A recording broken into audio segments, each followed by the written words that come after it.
I've shown you what 7 handicap golf looks like on its best day and its worst day on the channel.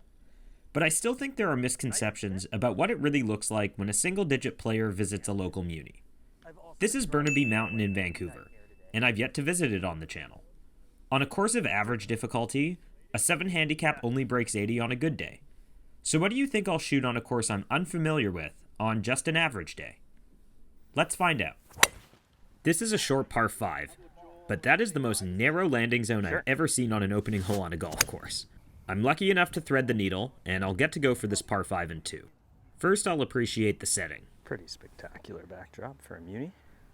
My first putt of the day is no joke, about 40 feet. Oh, they're very slow. I struggle with it, and I'll leave myself a bit of work to do for birdie. And again, I don't hit it hard enough. It's a frustrating 3-putt bogey on 1. On 2, I hit a good drive, and I'll give you a listen to my thought process on the approach shot. We have 128 in. This could be a hard 9-iron. No, we're going to hit a smooth 8-iron. And I always talk about how I'm bad at letting off of a club. So when I say smooth, I'm going to choke down an inch and still swing it full. That's my plan. Yeah, hold the finish there. And the execution is poor. Shit. Okay. Goldfish memory. I won't dwell on it, and instead I took my time reading this chip, and I hit a good one, but it rolled out more than I anticipated. Wow, I thought that was good when I hit it. Just watch Rob's. He played it out to the right, and it started moving, and then it looked like it straightened out. I think it's about a ball outside the right. I'm committed to a line here, too. I played it a bit more. And in the moment I thought I pushed it, but I think I hit my line and just misread it. That's a big miss that I wouldn't have gotten away with on the first hole.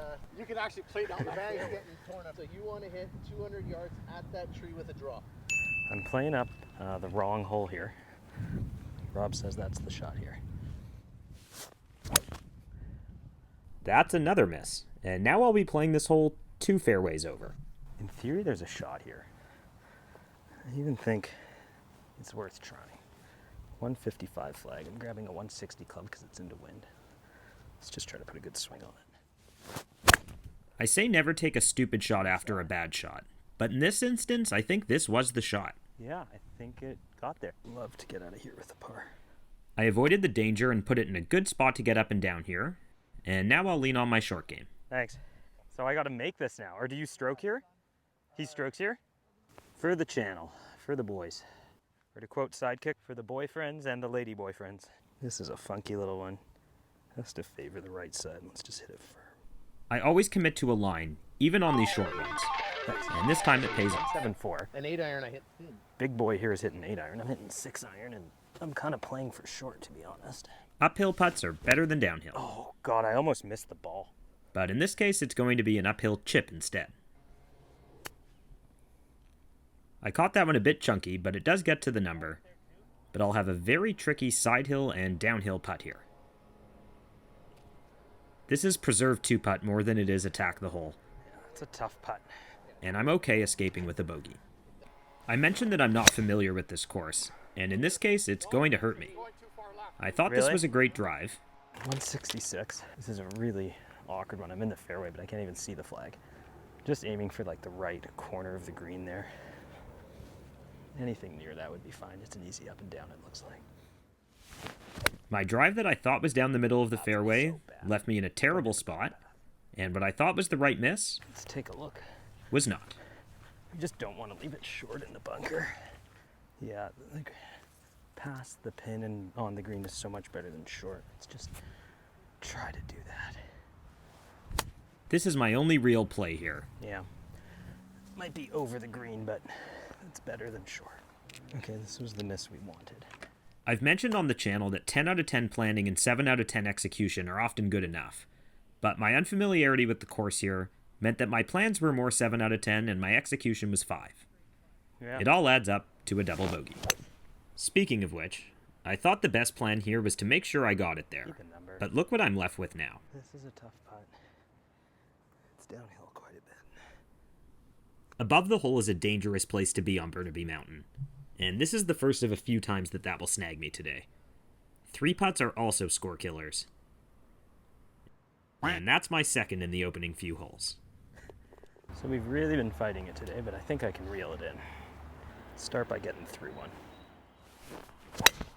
That's a bit more shape than I'd like on it, but I'm happy to get it 240 up the hill. 129 playing 133 into. This will be an 8 iron. I do not hit the ball a long way, but I do Nice. know my number on each club.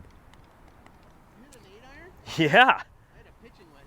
Rob might have hit a pitching wedge from the same number as I did, but the scorecard doesn't ask you how far do you hit a pitching wedge. It asks how many strokes did you take to put the ball in the hole. This is where scoring happens.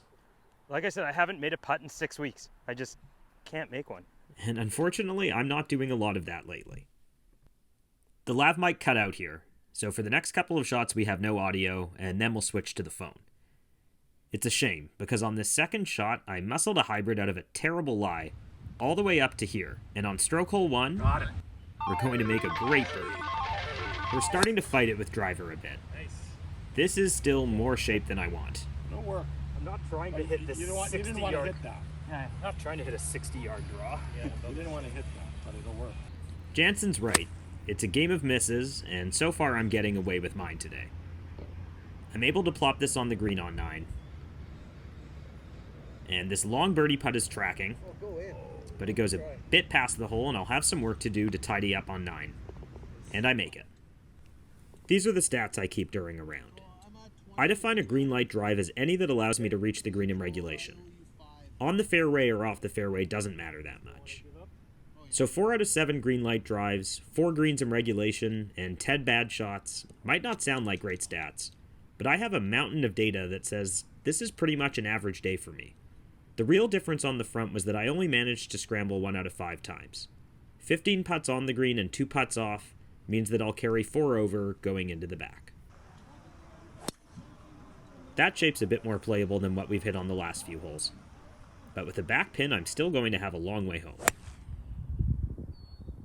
And that one might have sounded good, but I actually towed it, and it barely catches a piece of the front of the green. And here it is, folks. Maybe the worst lag putt of my season.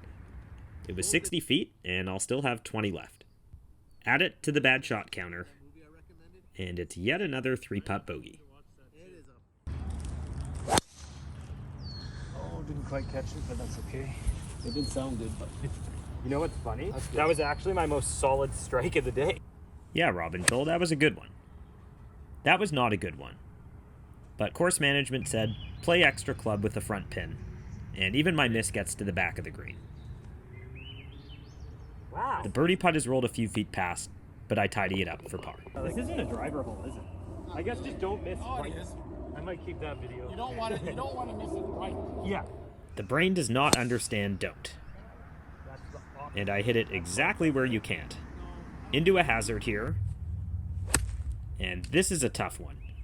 I'm thinking it might catch a piece of tree, so I grab extra club. Thanks. And I'm lucky to get it to the back of the green. Go. I'm still having trouble with my lag putting.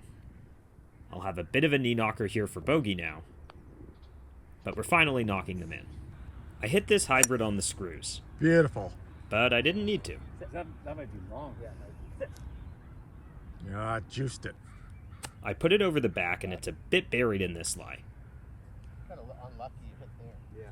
I'm happy to put good contact on it, and I'll have about 8 feet to tidy up, and I make another one. This hole's no joke. Beautiful. Gorgeous. 440 yards, uphill and a dog leg, and the green is treacherous too.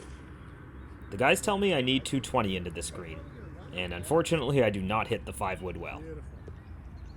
Get in. But that's a good effort with the wedge, and I'll have a makeable par putt here. But that one's not quite meant to be, and I'll settle for bogey. I think this playing at least 185 minutes. That's what I'm hitting. Another tough par 3. Gorgeous. Yeah. Hold on one, I want a beer. That's Jansen. Oh yeah. Go in the hole. Okay, I see Perfect. it. That looked like it could have Perfect. went in. Beautiful. Nice draw, everything. This is a tough putt. I'm thinking birdie here, and the guys warned me that this was a treacherous putt. But only experience will prepare you for that one. It's 15 feet by the hole, and another 3-putt bogey. This is another hole that will be played differently next time. I'm in a horrible spot here, And look at this guy with the smart club on the left. And I opt for the stupid shot with the hybrid. Now I have to carry a creek, but stay short of the trees on the left. 145 carry. Okay. Very solid. I took Jansen a bit too literally there. I hit this one solid, and it pitches over the back. What'd you hit? 7 iron. Way too much. Yeah, I guess so. That's our third bad shot of the par 5 so far. And I often say that you can hit a bad shot or two on a par 5 and escape with a par. Hit the ball and it goes in the hole. But today we're going to card our second double of the day on the par 5 16th. The back nine's turning into something of an adventure, and this hole's no different. After a good drive, I have a bit of an awkward number here. I let up on my 110-yard club and leave it in the worst possible spot, short-sided to a front flag. But then I stand over this putt. It has a ton of break, and I actually align my ball on the intended line. Beautiful. It works this time, and I'll expound in the future about why I don't do that more often. You leak it to the right. If you leak any of it to the right, you'll be blocked off. Really? So, okay, because you draw it, Yeah. aim to that spruce. Okay. But don't hook it. But Okay. just smash it. The brain doesn't understand don't. Yeah, hooked it too much. But, you know, But at least you're you gonna have an be. angle from there. Don't go roll out too much. What would the day be without a few more additions to the bad shot count? This one at least gets green high. And I'm starting to hit these well on the back nine, and once again I'll have a good look at cleaning up for par. But this time it's not meant to be. And that about does it. Looking through the stats, this is actually a pretty typical round for me. 11 over isn't my best score, but it's certainly not my worst. And I think it's worthwhile showing that single-digit handicaps don't go out and shoot 78 every day, nor do they necessarily shoot 90 on every bad day. I think it's a good reminder that decent scores aren't as far away as a lot of people think they are. And it's also a reminder that the pros we see on TV are in an entirely different stratosphere as the rest of us.